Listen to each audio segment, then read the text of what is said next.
National Herald case मामले में Akhil Bharatiya Congress committee के कार्यकारी अध्यक्ष सोनिया गांधी को प्रवर्तन निदेशालय ने पूछताछ के लिए तलब किया है। प्रवर्तन निदेशालय की कार्यवाही के खिलाफ कांग्रेस पार्टी ने प्रदेश भर में केंद्र सरकार और प्रवर्तन निदेशालय के खिलाफ मोर्चा खोला हुआ है। ईडी में हो रही सोनिया गांधी से पूछताछ के खिलाफ कांग्रेस पार्टी देश भर में राष्ट्रपिता महात्मा गांधी की प्रतिमा के सामने बैठकर मौन प्रदर्शन कर रही है। इसी कड़ी में हिमाचल प्रदेश की राजधानी शिमला में भी कांग्रेस के कार्यकर्ताओं ने रिज मैदान पर स्थित राष्ट्रपिता महात्मा गांधी की प्रतिमा के सामने बैठकर शांतिपूर्ण प्रदर्शन किया। हिमाचल प्रदेश कांग्रेस मैनिफेस्टो कमेटी के अध्यक्ष एवं सोलन के विधायक कर्नल धनीराम शांडिल की अध्यक्षता में कांग्रेस कार्यकर्ताओं ने शांतिपूर्ण प्रदर्शन किया। इस दौरान उन्होंने कहा कि केंद्र सरकार गांधी परिवार को परेशान करने की कोशिश कर रही है। उन्होंने कहा कि सरकार की ओर से जांच एजेंसियों का दुरुपयोग किया जा रहा है। धनीराम शांडिल ने इसे लोकतंत्र की हत्या करार दिया। उन्होंने कहा कि नेशनल हेराल्ड मामले में गांधी परिवार ने कोई भी गड़बड़ी नहीं की, बावजूद इसके केंद्र सरकार उन्हें जानबूझकर परेशान करने की कोशिश कर रही है। शांडिल ने कहा कि भले ही गांधी परिवार की मानसिक प्रताड़ना करने की कोशिश की जा रही हो, लेकिन कांग्रेस पार्टी का प्रत्येक कार्यकर्ता गांधी परिवार के साथ चट्टान की तरह खड़ा हुआ है। सच में हमारे भारतवर्ष में, और इसी के विरोध में आज इंडियन नेशनल कांग्रेस के हमारे सदस्य बहने यहाँ बैठे हैं।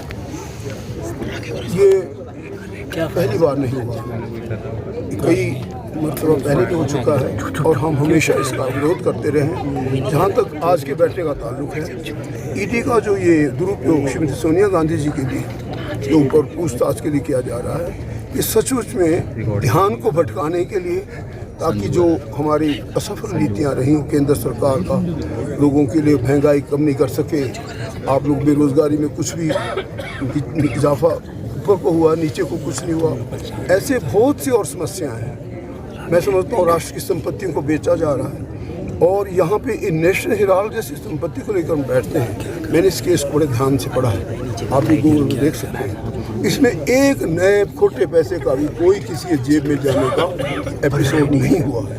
अगर ऐसी बात है तो आप अंदाज़ा स्वयं लगाएं कि क्यों किया जा रहा है। ये सिंपल आंसर इसका यही है कि जो वास्तविक मुद्दे हैं जो देश के वो आज करने चाहिए, जिनका हमें समाधान ढूंढना चाहिए, सभी लोगों को, खासकर हमारी केंद्र सरकार को और हमारी देश सरकार को, उससे ध्यान भटकाने के लिए ये ईडी की पूछताछ की जा रही है। जहाँ तक श्रीमती सोनिया गांधी जी का ताल्लुक है, वो एक आदर्श महिला है, वो एक वीरांगना है, वो एक वीर नारी है, वो बड़ी बहादुरी से इसका सामना कर रही हैं। मैं आपको बताऊं, जब मैं मेंबर पार्लियामेंट था और मई 2004 की घटना बताता हूं, हम सब सेंट्रल हॉल में वेट कर रहे थे कि श्रीमती सोनिया गांधी आएंगी और प्रधानमंत्री के पद को कबूल करेंगे। ऐसी इंतज़ार में जब वो आई और जब उन्होंने अपने अंदाज में ये बात रखी कि मैं इस प्रधानमंत्री पद को नहीं स्वीकार कर रही हूँ, ये पद डॉक्टर मनमोहन सिंह जी को दिया जाता है, मैं इनसे प्रार्थना करती हूँ।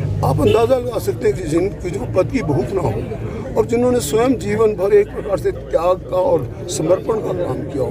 मुझे तो स्वयं सौभाग्य मिला है उनके साथ लगभग 2 वर्ष काम करने का, जब मेंबर कांग्रेस वर्किंग कमेटी में और एक महासचिव, जब मैंने 2-3 स्टेट को संभाला था, तो मैंने उनके काम करने का तरीका देखा। उनका बड़ा पारदर्शी तरीका है। वो एक सचमुच में she is a very good sort of leader और एक बड़े पवित्र मन से वो काम करती हैं, राष्ट्रीय लिए, जनता के लिए, आम लोगों के लिए, हमारी खासकर नारी उत्थान के लिए। और उन पर ये जो ईडी की पूछताछ की जा रही है प्योरली है कि ताकि ध्यान को डाइवर्ट कर दो। और इनके नेहरू गांधी परिवार के पास अपनी संपत्ति, एक हेरिटेज है जिसे हम आनंद भवन कहते हैं, जो इनकी बाप दादाओं की बनाई संपत्ति है। आप सभी देख सकते हैं ये राष्ट्र के नाम समर्पित है। हमारी इस पार्टी के 2 महान नेताओं ने, 2 serving prime ministers have sacrificed themselves on the altar of nation. जब उन्होंने राष्ट्र की बलि को अपना सब कुछ दिया है।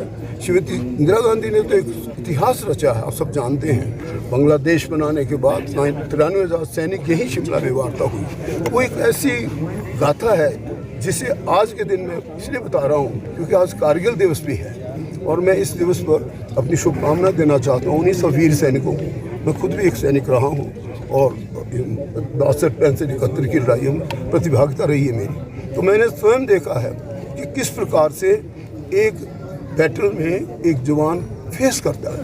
और ये कारगिल के युद्ध में तो लगभग मैं समझता हूँ कि 18 ग्रेनेडियर्स को आज भी सलाम करता हूँ, जिन्होंने इतने बड़े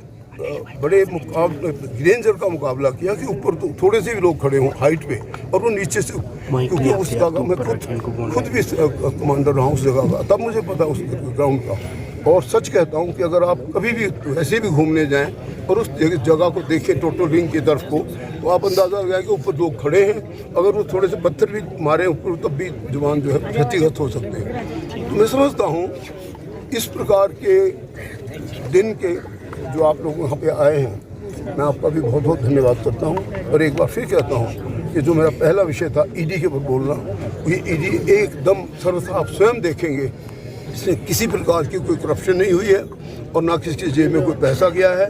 बुक एंट्रीज हैं, उसको ध्यान से देखा जाए, that's all, there is nothing. Thank you.